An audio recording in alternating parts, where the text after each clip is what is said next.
सभी दोस्तों को मेरा राम राम है। मिट्टी स्नान सबसे अच्छा उपाय है। इसको आप शुक्र का उपाय भी मान सकते हो और इसको आप एक केतु का भी उपाय मान सकते हो। और वैसे अगर देखा जाए तो आप मान सकते हैं कि ये एक तरह से पृथ्वी तत्व है जो सबसे ज़्यादा भारी है, जो धरती हमें झेलती है। इसके ऊपर हम चलते हैं, फिरते हैं, सोते हैं, विचरण करते हैं। पहले बच्चे मिट्टी में खेला करते थे, उनको कोई बीमारियां नहीं हुआ करती थी, उनका दिमाग अच्छा चलता था। लेकिन आजकल ये भी एक मजबूरी है कि हर जगह कच्ची मिट्टी मिलती नहीं, लेकिन पार्क हर जगह है। हर कॉलोनी में मिल जाएंगे, हर शहर में मिल जाएंगे। गांव में तो खैर कच्ची मिट्टी मिल ही जाती है। जितने आपके पैर मिट्टी में चलेंगे उतना ही आपके एक तरह से बीमारी कटती जाएगी। कारण क्या है कि केतु जो है वो शुक्र का भी हिस्सा है। और बिना केतु के हम अगर सोचें कि बिना केतु के हम कुछ नहीं कर सकते। केतु चलेगा यानी पैर चलेंगे तो ही हमारा बुद्ध अच्छा रहेगा, तो ही नसें काम करेगी, आंत काम करेगी। पैर चलेंगे तो ही हमारे अंदर जोश पैदा होगा, हमारा शुक्र अच्छा रहेगा। पैर चलेंगे तो ही हमारा मंगल अच्छा होगा, क्योंकि पैर जो है वो तेज चलेंगे तो खून जो मंगल है हमारे शरीर में वो दौड़ेगा तो वो वाश करता जाएगा, नसों को भी वाश कर देगा और एक एक चीज़ को, गर्म खून दिमाग में जाएगा, दिमाग भी अच्छा रहेगा, यानी राहु भी अच्छा हो जाएगा। पैर चलेंगे तो हमारे आत्मबल भी बढ़ेगा। जब हमें पसीना बहाते हैं तो हमें बड़ी राहत सी मिलती है। एक तरह से वो राहत है, एक तरह से चंद्रमा को अच्छा करती है, मन को सुकून मिलता है। मन जो है वो चंद्रमा है। पैर चलेंगे तो हमारा गुरु अच्छा रहेगा, क्योंकि हम चलेंगे फिरेंगे, हमारी नसें प्रॉपर काम करेगी, हमें सांस अच्छी आएगी, ऑक्सीजन हमारे नाक में तेज जाएगी। तो ऑक्सीजन का कारक कौन है? बृहस्पति है। तो वो ऑटोमेटिक अच्छा होता जाएगा। पैर चलेंगे तो शनि अच्छा होता जाएगा। क्यों? क्योंकि शनि तो है ही, जो आलसी होते हैं उनका शनि तो खराब होता है। जिसने आलस त्याग दिया उसको शनि कुछ नहीं कहता। पहले ये शनि राहु केतु ये सारे हुआ करते थे। पहले लोग जल्दी उठा करते थे, यानी सूर्य की किरण से पहले पहले वो उठ जाया करते थे। ग्रहों का अपना एक नियम होता है। सूर्य जब उदय होता है तो शनि अपने डायरेक्शन में अस्त रहता है, और जब सूर्य अस्त होता है तो शनि उदय होता है। यानी सूर्य का काम है प्रकाश देना और शनि का काम है अंधेरा। तो जब सूर्य अस्त होगा तो ही अंधेरा होगा, जब तक सूर्य रहेगा अंधेरा नहीं होता। और जब अंधेरा होता है तो उस टाइम हम कहते हैं कि ग्रहण चल रहा है। इसका जो शनि का एजेंट है राहु, वो उसको छाया में ले लेता है सूर्य को, तो कहते हैं कि ग्रहण चल रहा है और ये एक दुष्योग माना गया है।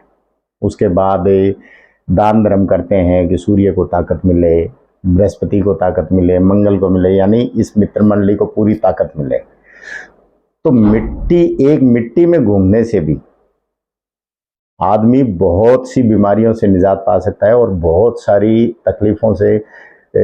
शुक्र के लिए जो कॉस्मेटिक लगाया जाता है, फेयर एंड लवली लगा लो, केमिकलाइज जो चीज़ें लगाई जाती हैं, आप मुल्तानी मिट्टी का लेप करके और उसको मुंह को साफ करके देखें, आपके चेहरे पे उससे कहीं ज़्यादा चमक आएगी जो आप महंगी महंगी क्रीम लगाते हैं।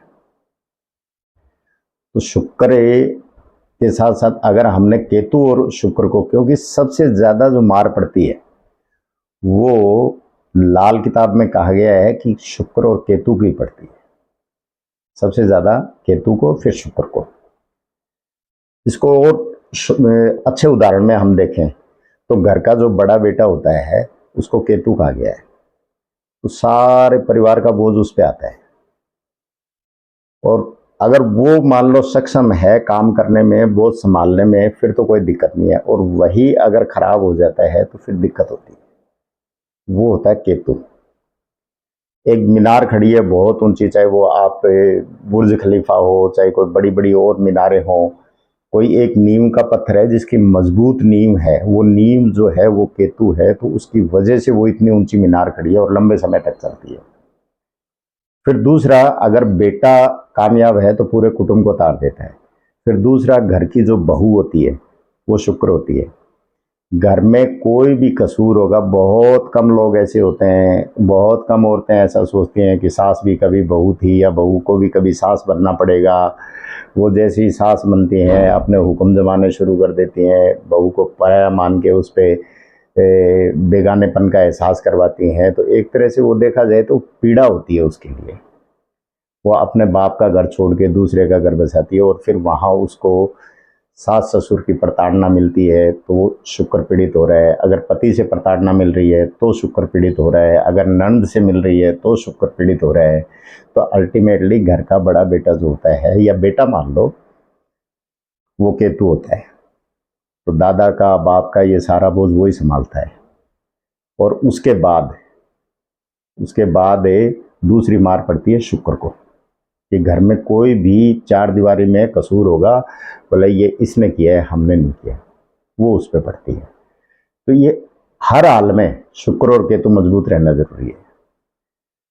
छोटा सा है, मुल्तानी मिट्टी ले आओ आप, ये जो चिकनी मिट्टी बाजार में मिलती है उसको ले आओ, उसका घोल बना लो, एक बाल्टी में या तिगारी में डाल के और अपने पैर उसमें दे के डुबो के बैठ जाओ घंटे, आधे घंटे के लिए, और फिर उसको आप धो लो। आपको असीम शुक्र की कृपा होगी और असीम केतु अच्छा रहेगा। पुराने ज़माने में जो वैद हुआ करते थे, आयुर्वेद वाले, वो क्या करते थे, आजकल तो केतु के उपाय भी आ गए, आजकल दवाइयाँ भी बहुत चल रही हैं।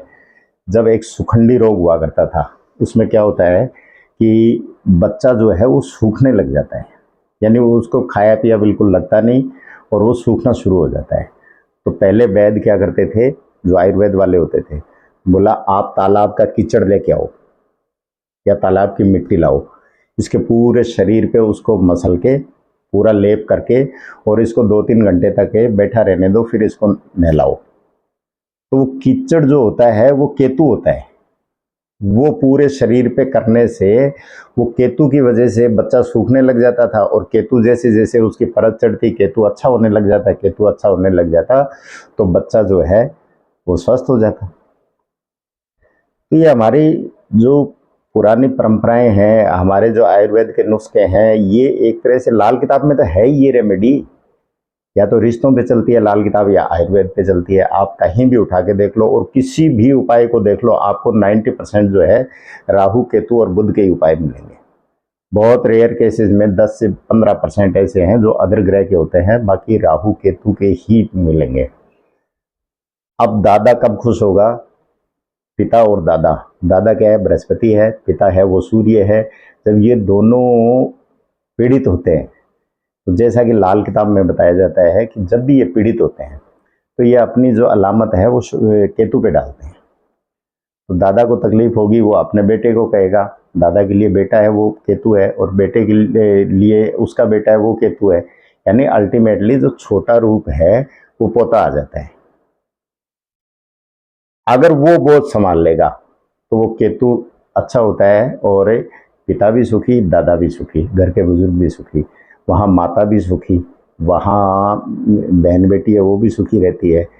यानी कहते हैं ना, बहुत ऐसे लोग होते हैं कि एक अकेला बेटा पूरे कुटुंब को तार लेता है।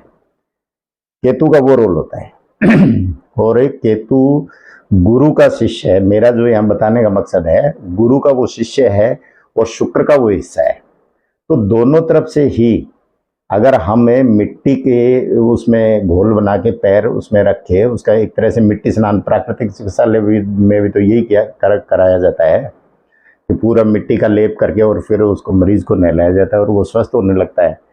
तो कारण क्या है? उसका शुक्र केतु ही अच्छा होता है।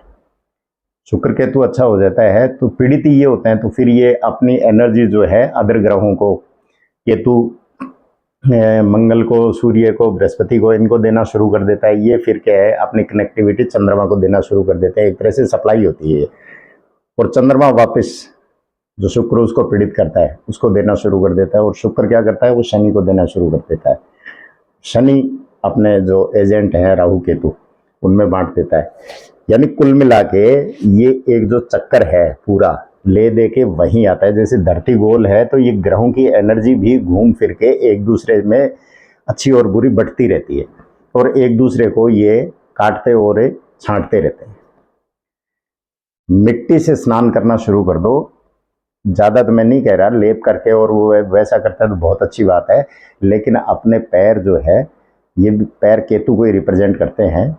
ये अगर आप शुक्र में चिकनी मिट्टी या तालाब की मिट्टी या जो बाज़ार में मुल्तानी मिट्टी मिलती है, वो लाके उसको घोल के उसमें अपने पैर डुबो के आधे घंटे बैठो आप, आपके सारे सितारे चमकते हुए नजर आएंगे। आप करेंगे, आपको लाभ होगा। नमस्कार, धन्यवाद।